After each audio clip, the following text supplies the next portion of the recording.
Greetings, everyone. This is Terry Naturally with another edition of Terry Talks Nutrition. We're here every Saturday and Sunday morning from 8 o'clock until 9 o'clock Central Standard Time. You can listen to us locally or anywhere around the world by going to our website, terrytalksnutrition.com. There you can go into the radio show section on the website and click on live, and you can listen anywhere you are in the world. All you need is a computer. Also, you can also subscribe to our newsletter. We send out a weekly newsletter. It goes out every Friday to your email address. Or you can read all of the newsletters that are archived in the e-newsletter section. And you can also listen to our radio shows anytime you want. You don't have to listen live. It's convenient for many people around the world to listen live. But we have a lot of listeners around the world. I just got a message the other day from Cairo, Egypt. A lady heard my radio show and wanted to have some questions answered, and so I helped her out. We get a lot of listeners from Australia, New Zealand, the UK. They're all around the world. It totally blows my mind. Why would Terry in Little Green Bay, Wisconsin, have listeners around the world? And I love it. Thank you for being there. Thank you for trusting our show and our information. And it is really good information. I don't make it up. It's not my opinions. And when I do have an opinion, I will tell you. But it's all scientifically based evidence on the nutritional information that we provide for you. We want you to be healthy. That's our goal. That's our mission. Because nobody else is going to help change the world. Doctors will not. They do not have a degree or anything in terms of health and nutrition. Thank God we do have doctors. They're great doctors, but their primary focus is on how to stop diseases, not how to get you healthy. But if you are healthy, you may not have any disease. And prevention is the best cure of all diseases. So we're trying to just get the word out that you are in charge of your health, but you need information. You need answers. You need information that will help you make better choices. And we always try to provide better choices for you on the show. How to have a better healthy diet. How to include more sleep, exercise, sunshine. All the things that wrap into a good, healthy lifestyle. When you think about it, 98% of all of our diseases, so-called diseases, they're metabolic disorders. But because they're classified as diseases, drug companies can then make a drug for them based on the FDA regulations that only a drug can treat disease, not food. When actually all the diseases that we see today are the result of not eating the best food, not living the best lifestyle. Our lifestyle is terrible in America. And we are paying the price. And that is in the terms of cancer, arthritis, type 2 diabetes. It's rampant. It's an epidemic. But we can stop it if we want to, if we desire to, if we want to sacrifice and make some choices that are much better than what we are doing today. And people just don't realize they have the choice. They think diseases come from what, where? I'm sick today. Why am I sick today? Our body is unhealthy. If we have a disease, if we have high blood pressure, if we have heart disease, if we've had a heart attack, if we've had a stroke, it's all based on our body chemistry. But we can change our body chemistry by feeding it the nutrients it needs to increase and improve the quality of our chemistry of the body. We just have to add the best nutritional supplements and food today. Food is our medicine. It's our best medicine. Food fuels the body. Good fuel, good food, good health. So these are just pieces of information that we find that are fascinating to tell you that you can help change your life by changing your choices. Choose better, choose well, choose health, not unhealthy conditions. And today we're going to talk about how to stop a leaky bladder.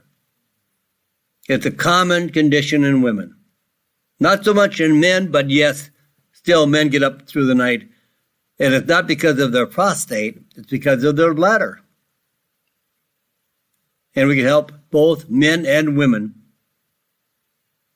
improve the quality of their bladder function. And unfortunately, many diseases, I just did a report the other day on how cancer is increased in even children. Cancer. We thought cancer was an old age disease after 30, 40 years of abuse, like smoking, obesity, which are the two major causes of cancer. Just think of that. Smoking and obesity. Both conditions we can change. We can lose weight, get fit, be healthy. And smoking we can stop. For some people, not so easy, but you can work at it. Stop it. There is no value in smoking.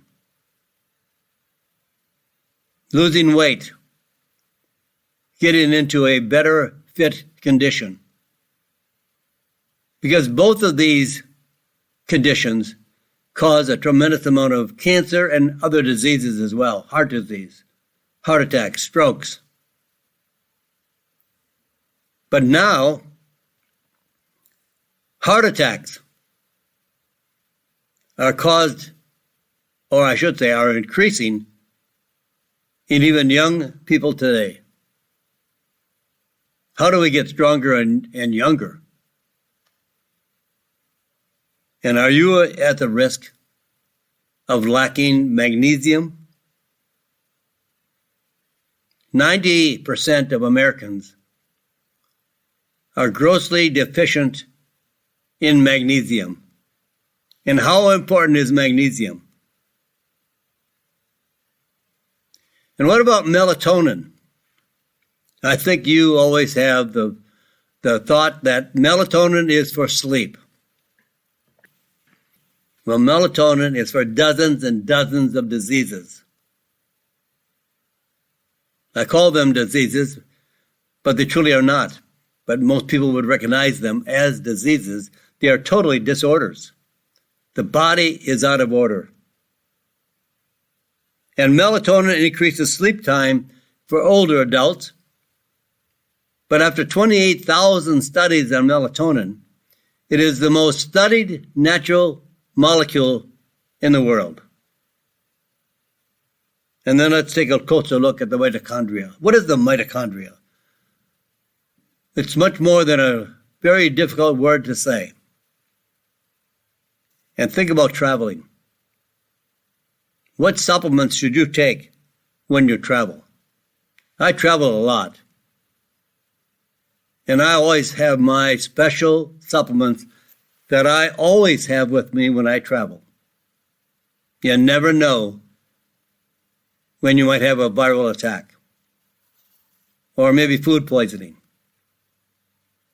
I've had food poisoning twice while traveling, once in Poland and once in Italy. When I was in Italy, I stayed in bed for 3 days and I could not get out of bed. I was so sick. But yet I got up on Sunday morning still sick, and I had to fly to Sweden to have a meeting in Sweden. And guess what? The meeting was held in my bedroom. I could not get out of bed, but the people were so gracious to come and visit me in bed. The Swedish people are great. Love them. Find people all over the world traveling. How wonderful the cultures are around the world. My hobby is traveling. I love to go anywhere and everywhere. Just say the word and I'm gone. So we have a lot to talk about today, so let's get right at it. Let's talk about how to naturally stop, and help a leaky bladder. How many people have a leaky bladder? Well, it's a major problem. Leaky bladder is a major problem in women. In fact, a new survey of over 1,000 women ages 50 to 80 years of age, over one half of the women over 65, 50% of those women over the age of 65, and 43% of those ages 50 to 64 reported that they suffered from incontinence, leaky bladder. 30% said they experienced leakage nearly every day. And here are some of the most common triggers of why women experience leakage. 79% mentioned coughing and sneezing. 64% said not having enough time to reach the bathroom. 60% of the women said they were too embarrassed. 60% of women said they were too embarrassed to talk to their doctor about their bladder problems. Too personal. Too embarrassing. But you have to talk to your doctor. It's okay. Everyone has difficulty in talking about such personal issues. That's the only way we can resolve them, is get more information. And lifestyle suggestions can really make a difference. If you make some changes in your lifestyle, can drastically reduce leakage of the bladder. So by avoiding bladder irritants, here's a few. Artificial sweeteners. Women drinking Diet Coke had 3.5 times more leakage, urgency episodes, versus women drinking water. The artificial sweeteners are an irritant to the bladder lining, causing it to be an irritation, inflammation, and then leaking of the urine. Nicotine.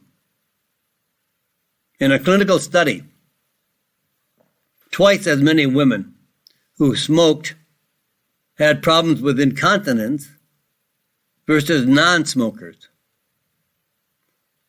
Also, coughing from smoking stresses the bladder. And also, alcohol can irritate the bladder. Caffeine as well. Another suggestion is to lose weight, as extra weight puts pressure on the bladder. And then make sure you empty the bladder more frequently. Visit the bathroom every 2 to 4 hours, whether you consider it urgent or not. It'll just save you from having an urgent moment. There is a very good herbal solution for bladder problems both in men and women. The herb is called angelica, archangelica. That's 2 words, Angelica, Archangelica. It's the angel's herb. Grown in Iceland. Regulated by the government of Iceland. It grows wild. But the government has specified a number of collectors of the leaves of the plant to be made into a powder and then encapsulated to be used for bladder problems. Clinically studied to help reduce urinary frequency problems. Now, this is both for men and women. If you have bladder problems during the day, make sure you take the Angelica, Archangelica in the morning. And like for men, if they have to get up through the night, the best time to take the Angelica, Archangelica is before bedtime. Now, when I speak of Angelica, Archangelica, this is a water-soluble collection of the herb leaves of the plant, the herbal leaves. So many times I've had people call me and say, or ask me somehow, email or through my website, that they have tried Angelica and it didn't work. So I'm curious because so many people do not understand herbal medicines. So when somebody says, I've tried Angelica and it didn't work, I always ask, what kind of Angelica? And many times they tell me Angelica sinensis. That is not the same herb as Angelica Archangelica. Angelica sinensis is dong quai. And it's a wonderful female herb, but it does nothing for the bladder. Then I've had a couple of people say, I've tried Angelica oil. It didn't work. The oil does not work. It's a water-soluble extract of the Angelica Archangelica. Then I have had others saying that they took a Angelica root extract. It's not the root. We have to really classify and specify the type of plant and the part of the plant that was used in the scientific clinical studies. And it's the water-soluble component of the leaves of the plant. Only the leaves are picked to extract the water solubility compound, soluble compound, to powder and then put into capsules. And these clinical studies have shown to increase bladder capacity and bladder strength and the muscle strength of the bladder and reduce the number of urinations at night. So what does this mean? What does it mean for you and I? Well, participants in the study found that they had to make fewer bathroom trips at night. Men, listening? Fewer bathroom trips means a better night's sleep, better rest, and doing away with maybe 3, 4, 5 times. I've run into men that get up 3, 4, 5 times a night. How can you have a good night's sleep? Well, an answer to that as well is melatonin. The sustained release melatonin, because it stays in the body all night. Melatonin has a half-life of 35 to 45 minutes. That means 50% of the melatonin you take within 35 to 45 minutes is gone. But if you take a sustained release melatonin, it stays in the body 5 to 7 hours. So it gives you a better night's sleep. And if you do, even after using Angelica, get up through the night, when you go back to sleep after using the bathroom, you go right back to sleep again because your melatonin is still working. So sustained release is the answer to a better night's sleep of melatonin. Also, Angelica from Iceland is the answer to strengthen the bladder, reduce the number of urinations at night, increase the capacity, the volume of the bladder. All of this wraps into getting a better night's sleep, a more restful sleep, so you have a better day the following day. Angelica is useful for overactive bladder, stress incontinence, BPH, benign prostatic hyperplasia for the prostate. Nighttime trips to the bathroom have been reduced drastically, bedwetting, and even interstitial cystitis. I know one woman that had severe interstitial cystitis that got up 7 to 8 times a night with extremely burning urine. And after using the Angelica, she was only getting up once or twice a night. Still too much, but for her, it was a blessing. And the urine burning was reduced like 75 to 80%.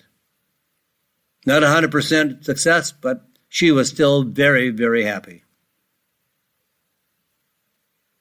In Iceland, for men, Angelica is more popular for bladder issues than saw palmetto berry, which is a other very excellent other herb for the prostate. But in this case, Angelica is a excellent addition to the saw palmetto berry and even can be more effective. So how to use it? Well, usually 100 to 200 milligrams daily. That's all you need. Very small dosage. If bladder problems are during the day, take it in the morning. If you have bladder problems at night, take before you go to bed at night. Very safe. There have been no significant adverse effects, no side effects. Very, very safe. 100 to 200 milligrams daily. Safe for children as well.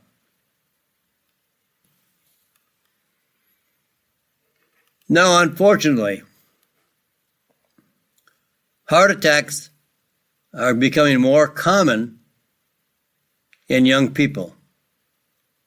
And the number of heart attacks are increasing in younger people. Why? Well, the answer is high blood sugar levels and obesity. Both are putting a tremendous stress on the heart. The number of heart attacks in young people, and I'm considering young under the age of 40, has risen 2% a year for the last 10 years. And one major important risk factor for heart attacks in young people is high blood sugar level, pre-diabetes. Sugar is one of the most, the most unhealthy, it causes the most unhealthy conditions of any substance we put into our bodies. Now, sugar kills, but kills over a long period of time. If you have a dessert with sugar in it, you're not going to die. If you have a teaspoon of sugar, you're not going to die. But we are consuming so much sugar in the American diet. And over a long period of time, sugar throws so many different markers and pathways out of balance that we have a variety of conditions, diseases. heart disease, heart attacks, strokes, cancer, diabetes, all related to sugar. When we have a high blood sugar level that throws insulin out of balance, we produce too much insulin, and insulin is a fat storing and fat producing hormone. There's 30 to 40 million Americans suffering from type 2 diabetes when strictly it's optional. Truly it's optional. You don't have to have a high blood sugar level. How do you get a high blood sugar level? You eat a lot of sugar. And it's going to get into the bloodstream in large volumes. So when the doctor gives you a test and says, oh, you have a high blood sugar level, you're either a diabetic or a pre-diabetic. But now the best way to tell is to check the levels of A1C. A1C tells you over a period of time, several months, what your blood sugar level is doing. It's obvious that when you have a big sugar meal,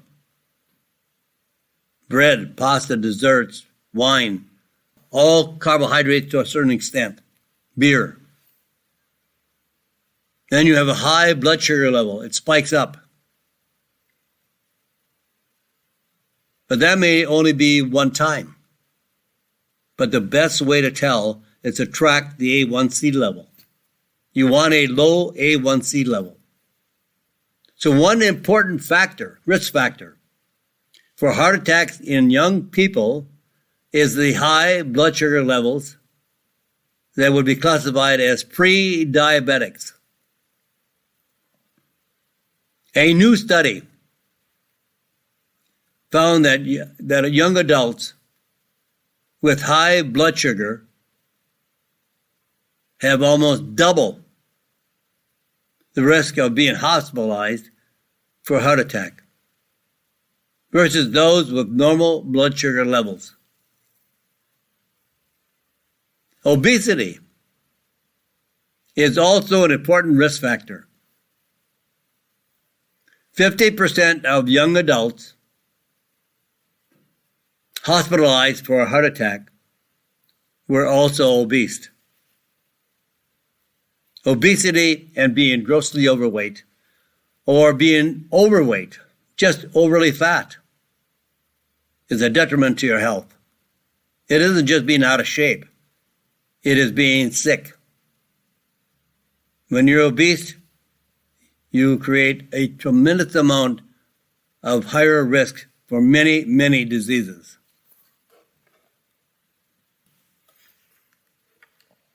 So, how can we get stronger and younger with all the conditions that surround us that increase the risk of dying early? Cancer reaches more younger people than ever before. Heart attacks are caused in younger people than ever before.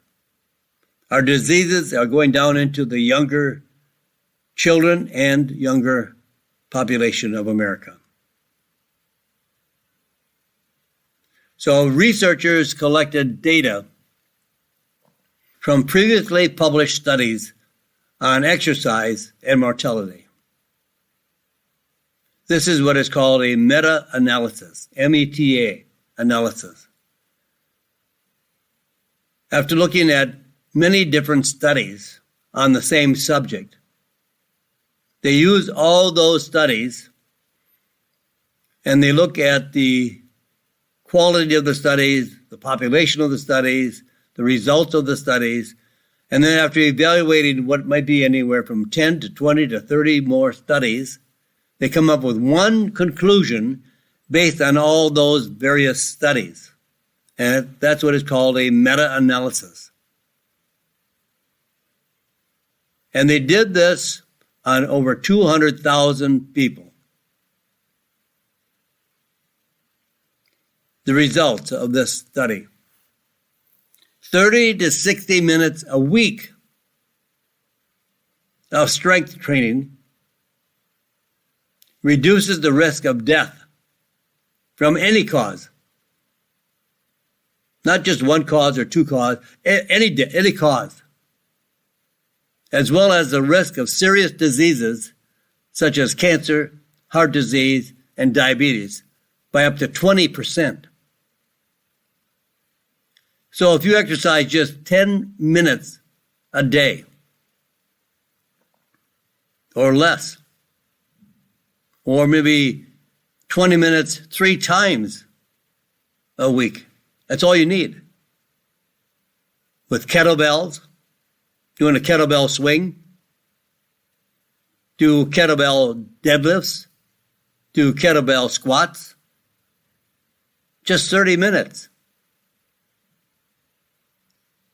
Running actually deteriorates the body more than any other exercise.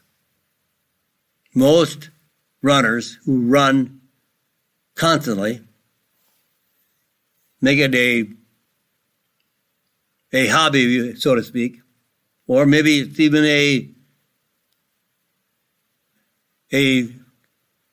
condition that they want to participate in, like running marathons. Maybe 1 marathon a month, but they train for that.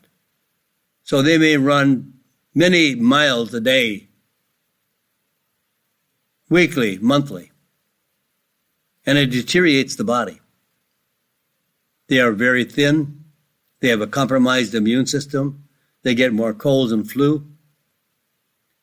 And our body needs strength training. That's how we get strong muscles, strong bones. And it doesn't mean that we're going to be a bodybuilder or a weightlifter. But we need some strength training to put more stress on our body temporarily so to get stronger to withstand additional training.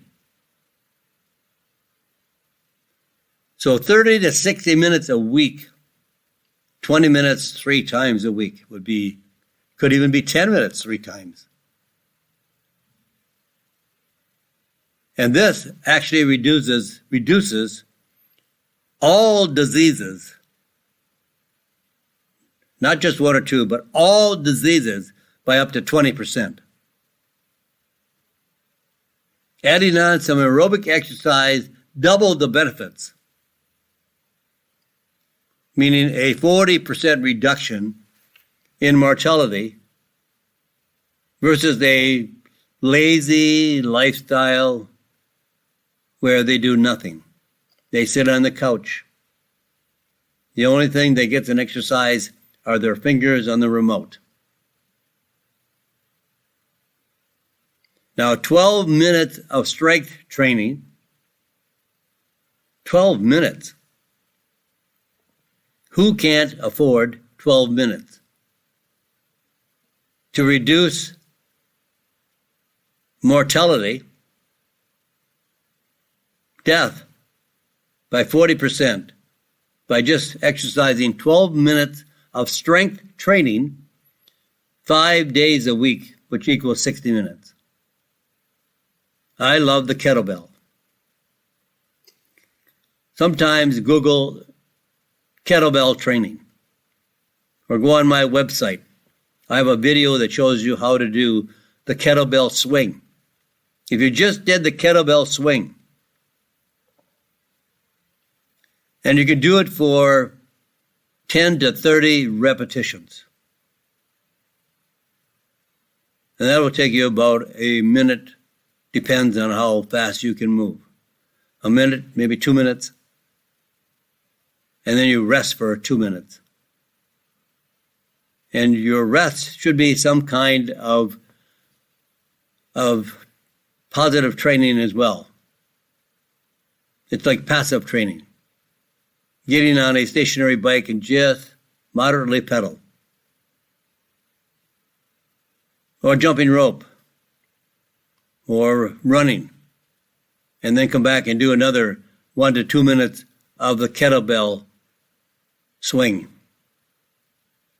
So you're going to exercise about 6 minutes of exercise which will take you about 20 minutes of time. And that'll be so ideal. And the research has actually found no additional benefits of reducing diseases or mortality for more than 60 minutes of training a week. So after 60 minutes of strength training a week, you get no more value of reducing diseases in your body.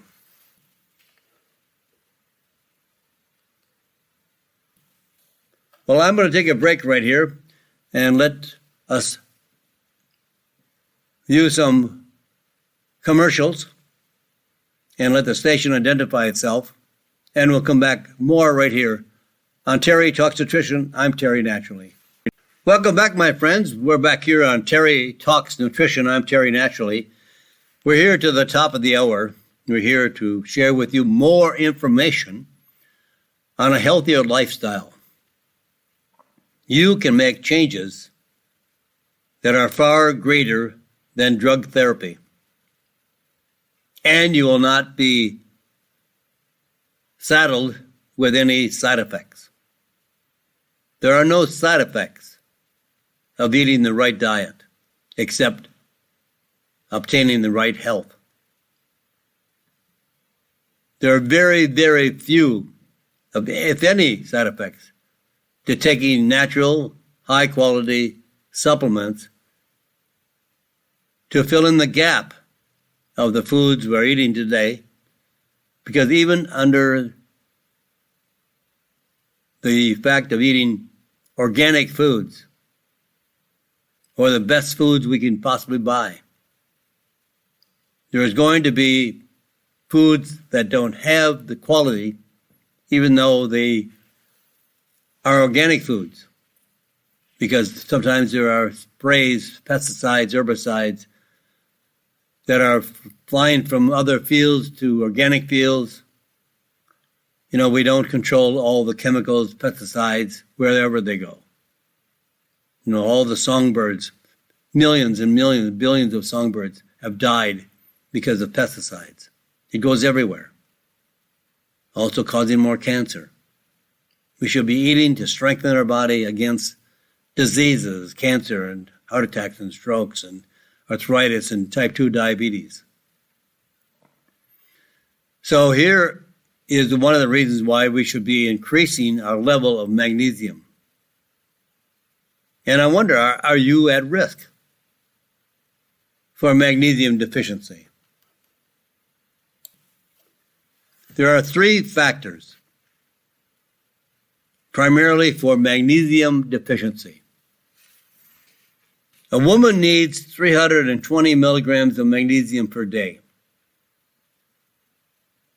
If you're taking a vitamin supplement, look at the label and see if you are getting 320 milligrams of magnesium daily. Men, you need 420 milligrams of magnesium daily. Are you getting 420 milligrams of magnesium? Some of the top magnesium researchers in America say that we should have sometimes double that, at least temporarily, so that we can increase the saturation of magnesium in the body. So there are really 3 risk factors primarily causing magnesium deficiency. Eating a diet high on processed foods, low on fruits and vegetables, taking medications that prevent the absorption of magnesium or cause diarrhea, like diuretics and antibiotics, drinking alcohol regularly. Up to 90% of Americans have low tissue levels of magnesium.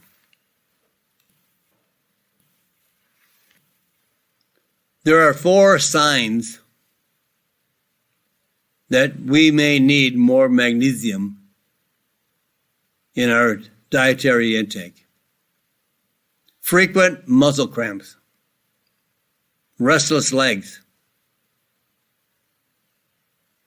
anxiety and or depression. Just 125 to 300 milligrams of magnesium daily have been reported to relieve symptoms of depression. Sleep problems. A double-blind, placebo-controlled study of elderly individuals with insomnia found that supplementing with magnesium significantly reduced insomnia and improved sleep quality. Is your blood pressure going up? Or are you on blood pressure medication? Magnesium helps regulate blood pressure by relaxing the muscles in the arteries and veins so that blood pressure decreases. Also, while on the note of blood pressure, olive leaf extract, not the olives, not the oil. The oil will help to some degree, but it's the leaves of the tree that can help lower blood pressure. Also, grape seed extract has also the ability to lower blood pressure. And in most cases, the studies that were done on both grapeseed extract and olive leaf extract were as effective as medication over a 3-month period. Don't try a bottle and say it didn't work. You got to give it a 3-month trial.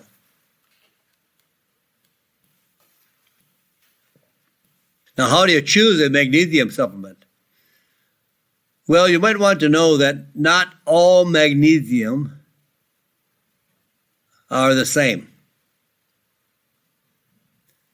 Now, some can be very helpful for some reasons, like, say, for example, magnesium citrate and magnesium oxide are very, very poorly absorbed, so they do not get out of the intestinal tract into the bloodstream to nourish all the cellular level. So magnesium citrate, keep these in mind, magnesium citrate, magnesium oxide, and I should also mention magnesium hydroxide, also known as milk of magnesia. These 3 forms are very poorly absorbed, and they are strictly in the intestinal tract, and then they attract moisture, water, fluid, and you have diarrhea. So many people have said, I can't take magnesium because I get diarrhea. Now, there are a lot of people that would wish they could go because they are highly constipated. So if you want to be able to have a better elimination, you can adjust how much you need of magnesium citrate or magnesium oxide, 1 capsule before bedtime, maybe 2 before bedtime, and regulate what you need, and you will go better than any other form. Magnesium citrate, magnesium oxide causes a soft stool more easily eliminated, but they will not be a good magnesium source. So you really want a really good magnesium source. If you're not constipated and you're not going to use magnesium for relieving the constipation, then these forms of magnesium that are poorly absorbed, and in fact some of them have a very laxative effect, but you can learn to adjust it for yourself if you are constipated. But now, the best magnesium to take to get throughout all of your cellular level is magnesium bisglycinate. Magnesium bisglycinate chelate is highly absorbed because it is bound to an amino acid. An amino acid is a very small molecule that is from protein. Amino acids are proteins. And they're very well absorbed and have no laxative effects. You can use magnesium bisglycinate and not fear whether or not you're going to have to go to the bathroom. Now, the best way to take magnesium bisglycinate is to take about 400 milligrams daily of magnesium bisglycinate with P5P, which is the biologically active form of vitamin B6, and zinc. The B6 makes magnesium more effective. It's a great combination for people that are in great need of magnesium.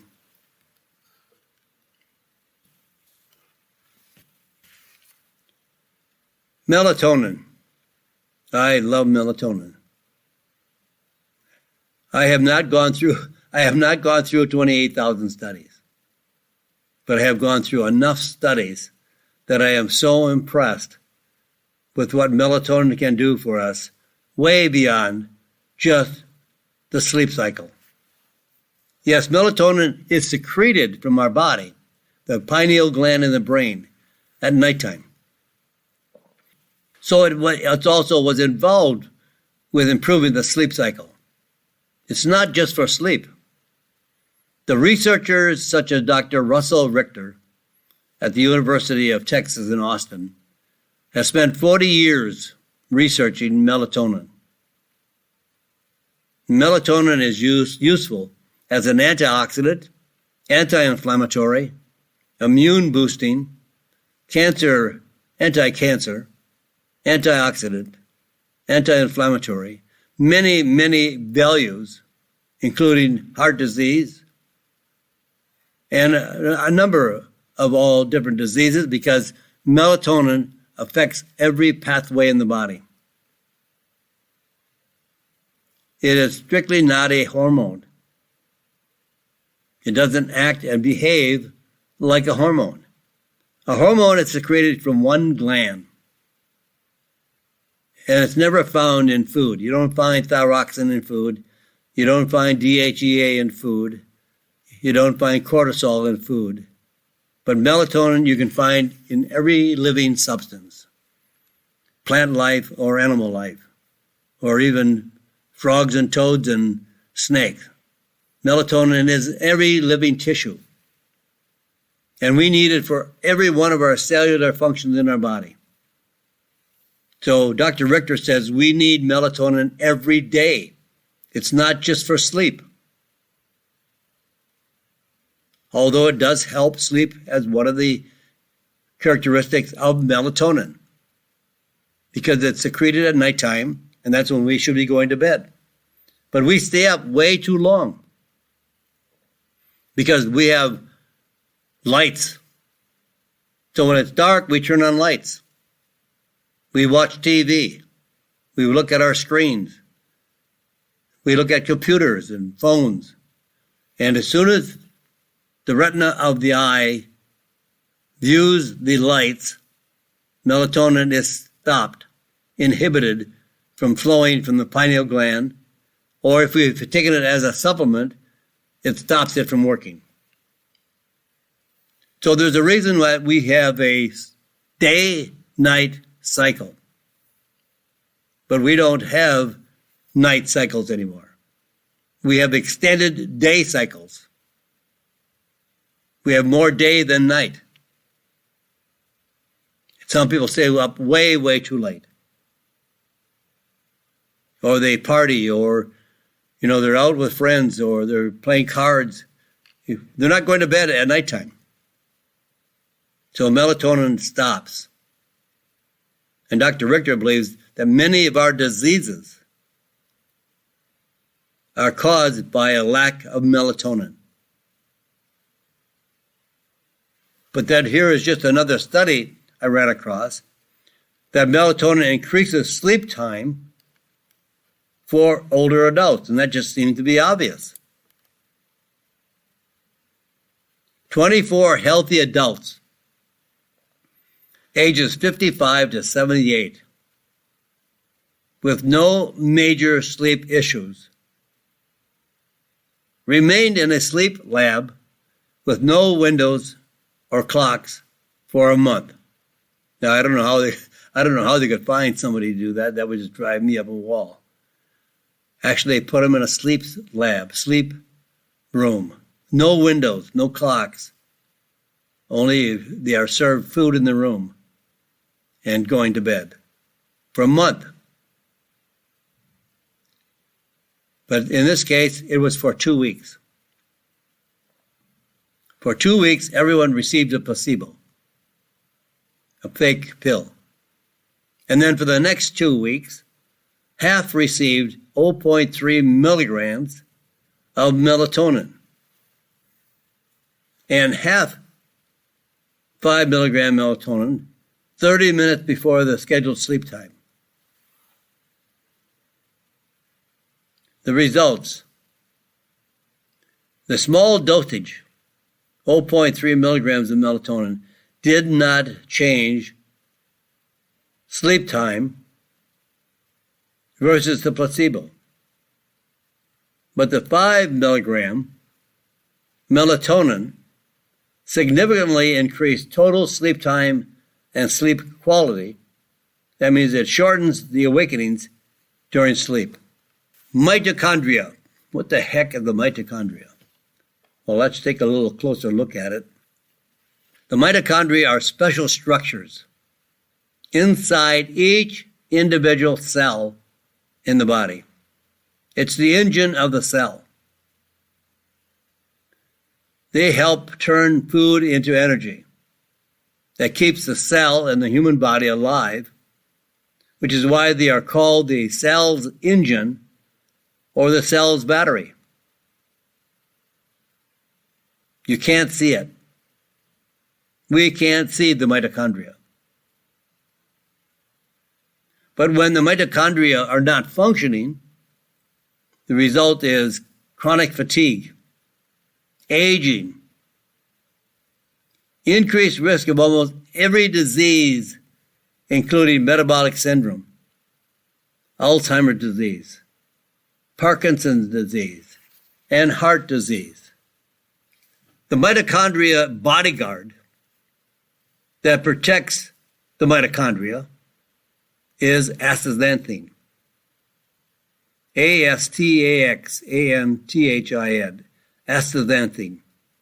It's a carotenoid. It's from the carotene family, a compound from plants that has very powerful health benefits. Astaxanthin protects the mitochondria from free radical damage and oxidative stress. Astaxanthin is so powerful, it has 500 times the antioxidant activity of vitamin E.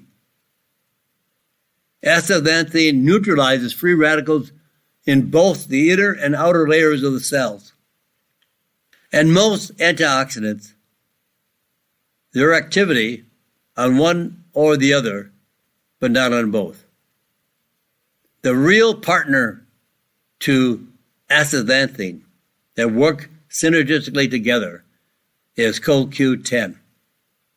They are perfect partners to one another. CoQ10 is a natural compound produced in the body. It's produced by the liver.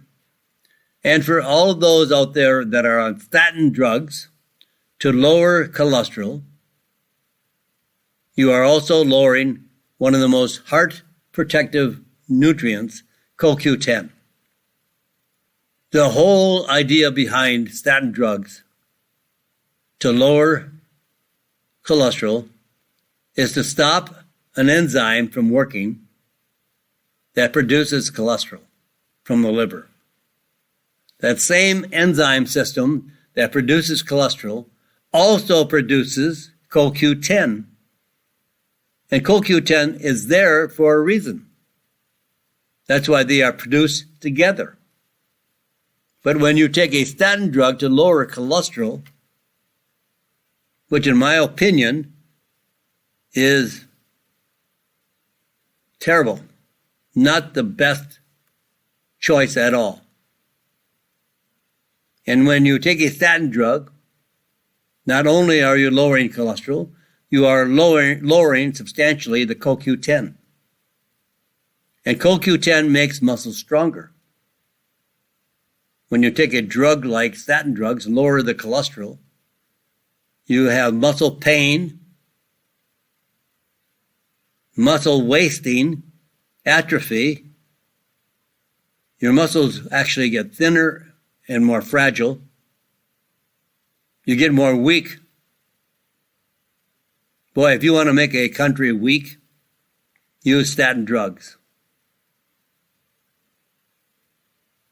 And together, astaxanthin and CoQ10 are really ideal for protection against skin damage, photoaging, which constantly happens in the aging process, the mitochondrial dysfunction, heart disease and stroke, brain and nervous system diseases like Alzheimer's disease and Parkinson's disease, and eye disease and periodontal. When you have gum inflammation, you have any kind of gum disease or oral disease of the mouth, throat, CoQ10 is extremely effective for reversing gum disease. And what you need is about 50 milligrams of CoQ10 and 2 milligrams of astaxanthin in a carrier of gamma-cyclodextrin, which increases the absorption by up to 8 times. So that's the equivalent to about 500 milligrams of CoQ10 and about 16 milligrams of astaxanthin. Very, very effective dosage for any kind of oral cavity problems, eye disease, brain and nervous system diseases, heart disease and stroke, mitochondrial dysfunction, skin damage, and photoaging rather.